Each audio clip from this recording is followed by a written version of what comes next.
Breaking news SLBC టన్నెల్లో సహాయక చర్యలు ముమ్మరంగా కొనసాగుతున్నాయి. ఆర్మీ, ఎన్డీఆర్ఎఫ్, ఎస్డీఆర్ఎఫ్ బృందాలు సహాయక చర్యల్లో పాల్గొని ప్రమాదంలో చిక్కుకున్న వారిని రక్షించేందుకు వ్యూహాత్మకంగా ముందుకు సాగుతున్నాయి.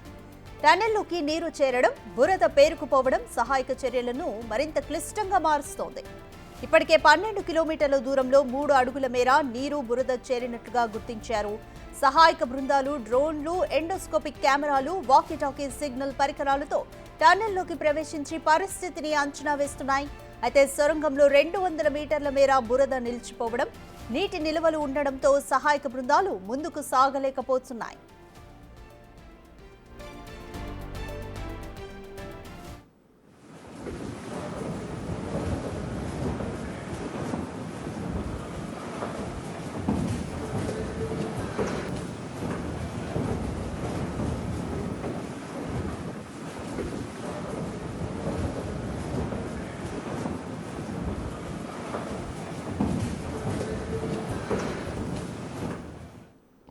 సమస్యను పరిష్కరించేందుకు విరిగిపోయిన టన్నెల్ బోరింగ్ మిషన్ టీబీఎం భాగాన్ని తొలగించాలని అధికారులు యోచిస్తున్నారు. విరిగిన భాగాలను తొలగించడంలో సాంకేతిక అవరోధాలు ఎదురవుతున్నాయి. మరోవైపు చిక్కుకున్న వారి కుటుంబ సభ్యులు ఘటనా స్థలికి చేరుకుని ఆందోళన వ్యక్తం చేస్తున్నారు. ఎస్ఎల్బీసీ దోమలపెంట టన్నెల్లో చిక్కుకున్న వారిని బయటకు తీసేందుకు కేంద్ర, రాష్ట్ర విపత్తు నిర్వహణ బృందాలు నిరంతరం కృషి చేస్తున్నాయి.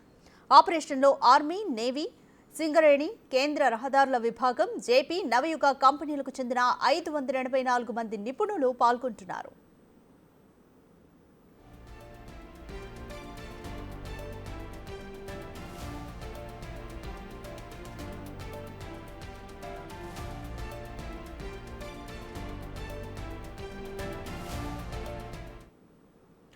మోర్ డీటెయిల్స్ మా ప్రతినిధి రాణా అందిస్తారు.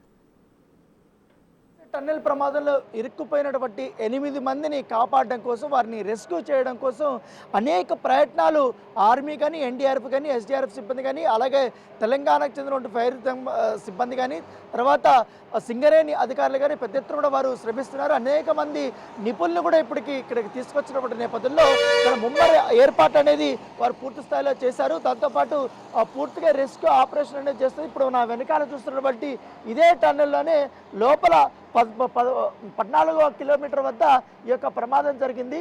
సో అక్కడ జరిగినటువంటి ప్రమాదం పైన అక్కడ ఉన్నటువంటి చాలా క్లిష్టమైనటువంటి పరిస్థితులను కూడా అధికారులు 4 రోజుల నుంచి కూడా వాళ్ళు ఎదుర్కొంటున్నారు.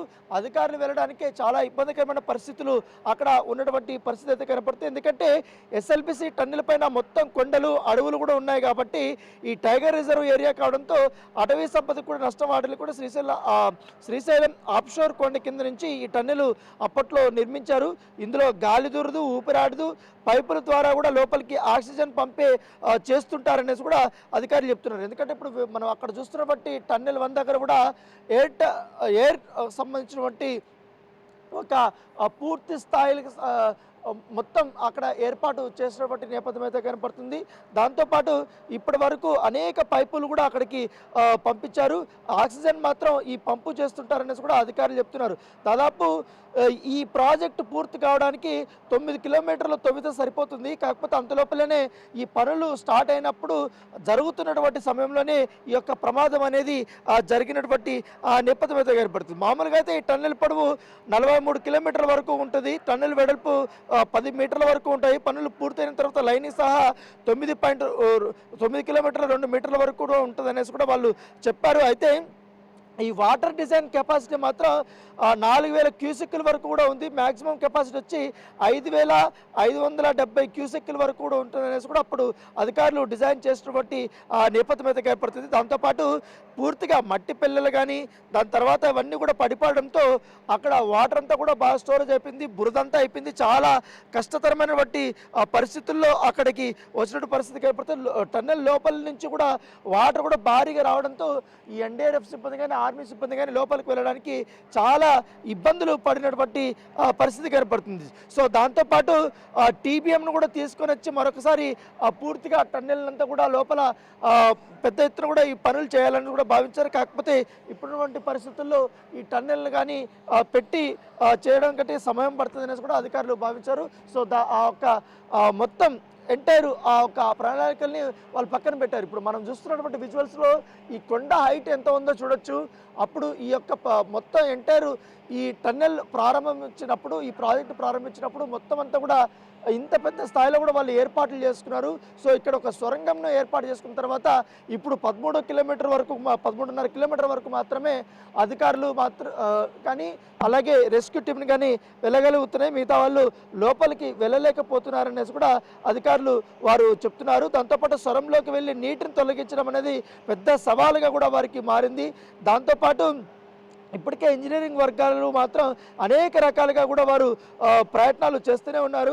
ప్రమాదం జరిగిన చోట 15 అడుగుల లోతు వరకు కూడా మడుగు గుంత లాంటిది ఉంది. దాంట్లో పాటు బురద, మట్టి, నీళ్లు 4 మీటర్ల వరకు కూడా వెడల్పు ఉండే 7 సెగ్మెంట్లు కూడా కూలిపోయి ఉన్నాయి. కాబట్టి ఈ ప్రాంతానికి చేరుకోవడం అనేది ఈ 4 రోజులు చాలా ఇబ్బందికరమైన పరిస్థితి వచ్చింది. ఒక్కొక్క హడల్ని వాళ్ళు దాటుకుంటూ ఎట్టకేళ్ళకి అత్యంత సమీపం అంటే ఇంకా 40 మీటర్ల సమీపంలోకి వెళ్తే మాత్రం పూర్తిగా ఎగ్జాక్ట్ స్పేస్కి వెళ్తామనేసి కూడా అధికారులు వారు చెప్తున్నారు. ఎందుకంటే ఈ కింది భాగంలో సిమెంట్ సెగ్మెంట్లు కాంక్రీటు వేసి చదునుగా గుర్రపు నాడ ఆకారం మాదిరిగా కూడా తీర్చిదిద్దుతారు కాబట్టి అదంతా కూడా ఇప్పుడు కూలిపోయింది. దాంతోపాటు ఈ రైల్వే ట్రాక్ను కూడా నిర్మించారు కాబట్టి రైల్వే ట్రాక్ కేవలం 13 కిలోమీటర్ల వరకు కూడా మాత్రమే ఉంది. సో నిన్నంతా కూడా దాన్ని వాళ్ళు సెట్ చేశారు. సో ఇప్పుడు మనం విజువల్లో చూస్తున్నాం. ఎన్డీఆర్ఎఫ్ సిబ్బంది అందరూ సిద్ధంగా ఉన్నారు. లోకో ట్రైన్లో వాళ్ళు లోపలికి వెళ్ళడానికి ఇప్పుడు మరి 2 నిమిషాల్లోనే వాళ్ళు లోపలికి వెళ్ళి తాజా పరిస్థితులు ఇవాళ ఒక ప్రణాళికను సిద్ధం చేసుకున్నారు కాబట్టి మొత్తం బురదని కానీ ఆ వాటర్ని అంతా కూడా తోడడానికి మరి కొత్త టెక్నాలజీని, కొత్త ఎక్విప్మెంట్ కూడా వాళ్ళు తీసుకొని వచ్చినటువంటి పరిస్థితుల్లో పూర్తిగా వాటర్ని అంతా కూడా తీసుకుంటూ లోపలికి వెళ్ళి ఆ మొత్తం ఆ పడిపోయినటువంటి ఆ మట్టి పెల్లలు కానీ ఆ సిమెంట్వి కానీ అవంతా కూడా తీసుకుంటూ బయటకి తొలగిస్తూ వాటినంతా కూడా మళ్ళీ అప్పుడు లోపలికి వెళ్ళి వాళ్ళని రక్షించడానికి అధికారులు ఏర్పాటు చేస్తున్నటువంటి విజువల్స్ అయితే మనం చూస్తున్నాం. దాంతోపాటు ఇప్పుడు లోకో ట్రైన్ కూడా బయలుదేరింది. ఎన్డీఆర్ఎఫ్ సిబ్బంది కానీ నిపుణులు కానీ ఆర్మీ అధికారులు కూడా వాళ్ళందరూ కూడా ఆల్రెడీ కూర్చున్నారు. రెస్క్యూ ఆపరేషన్ కోసం లోపలికి వారు బయలుదేరినటువంటి ఎక్స్క్లూజివ్ విజువల్స్ని మనము ఇప్పుడు చూస్తున్నాం. దాంతోపాటు 4 రోజుల నుంచి కూడా అనేక రకాలుగా కూడా వారు కష్టపడ్డారు కాబట్టి ఇవాళ ఖచ్చితంగా ఎట్టి పరిస్థితుల్లోనే ఈ ప్రమాదం జరిగినటువంటి స్పాట్కి వెళ్ళిపోతామనేసి కూడా అధికారులు చాలా గట్టిగానే చెప్తున్నారు. ఎందుకంటే అక్కడికి వెళ్ళిన తర్వాత అక్కడ పరిస్థితులను చూసి అక్కడ ఉన్నటువంటి అంటే ప్రమాదం జరిగినటువంటి 14 కిలోమీటర్ల వద్ద అక్కడ ఎలాంటి పరిస్థితులు ఉన్నాయి. ఎందుకంటే ఇప్పటి వరకు ఆల్మోస్ట్ మొన్న చూసాం జూపల్లి కృష్ణారావు లోపలికి వెళ్ళినప్పుడు కానీ అక్కడ వాటర్ బురద కంటే పెద్ద ఎత్తున ఉంది. కొంచెం వాళ్ళు ఆల్మోస్ట్ తీసుకుంటూ వచ్చారు. కొంచెం ట్రాక్ను కూడా క్లియర్ చేసుకున్నారు. లోపల వరకు కూడా వాళ్ళు వెళ్ళగలిగారు. మొత్తం ఇది దాంతోపాటు ఈ ఎలక్ట్రిసిటీని కూడా వారు పునరుద్ధరణ చేసుకున్నారు. ఆక్సిజన్ని మెరుగుపరుచుకున్నారు. సిగ్నలింగ్ వ్యవస్థని అంటే లోపల జరుగుతున్నటువంటి రెస్క్యూ ఆపరేషన్ ఎప్పటికెప్పుడు కమాండ్ కంట్రోల్ రూమ్లోకి చెప్పడం కోసం, ఇక్కడ అధికారులు చెప్పే ఇన్స్ట్రక్షన్స్ కోసం, అక్కడ జరుగుతున్న వాస్తవ పరిస్థితుల్ని అధికారులకి వివరించడం కోసం పూర్తిగా సిగ్నలింగ్ వ్యవస్థను కూడా వాళ్ళు సిద్ధం చేసుకున్నటువంటి నేపథ్యంలో ఇవాళ 4వ రోజు మాత్రం ఈ యొక్క రెస్క్యూ ఆపరేషన్ ముమ్మరంగా వారు ప్రారంభించారు. సో ఇవాళ చాలా కీలక దశకు చేరుకుంటుందనేసి కూడా అధికారులు భావిస్తున్నారు. సో ఎట్టి పరిస్థితుల్లోనూ ఇవాళ చిక్కుకున్నటువంటి 8 మంది ఏదైతే ప్రదేశం ఉందో ఆ ప్రదేశం దగ్గరికి వెళ్ళి కంపల్సరీ అక్కడ ఉన్నటువంటి వాస్తవ పరిస్థితులు మేము తెలుసుకుంటాం. అక్కడ ఎటువంటి వాళ్ళు ఏ సిచ్యువేషన్లో ఉన్నా కూడా మేము అక్కడ కాపాడుతామనేసి కూడా అధికారులు చెప్తున్నారు.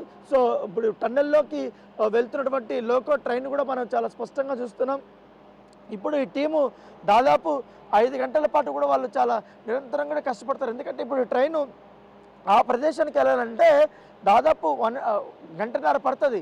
గంటన్నర వరకే వెళ్తే అక్కడ దిగి మళ్ళీ తర్వాత వాళ్ళు నడుచుకుంటూ తర్వాత మొత్తం అక్కడ ఎలక్ట్రిసిటీ కూడా లేదు కాబట్టి ఆ ప్రాంతంలో వాళ్ళు అక్కడ లైట్స్ కానీ తర్వాత తమ వద్ద తీసుకెళ్తున్నటువంటి ఎక్విప్మెంట్ కానీ అవన్నీ కూడా తీసుకెళ్ళి అక్కడ మొత్తం కూడా వాళ్ళు ఆ రెస్క్యూ అనేది వారు చేస్తారు. అక్కడ వాస్తవ పరిస్థితుల్ని అధికారులకి వివరించిన తర్వాత వాళ్ళు చెప్పే ఇన్స్ట్రక్షన్స్ ప్రకారము లోపలైతే రెస్క్యూ ఆపరేషన్ అయితే చేయబోతున్నారు.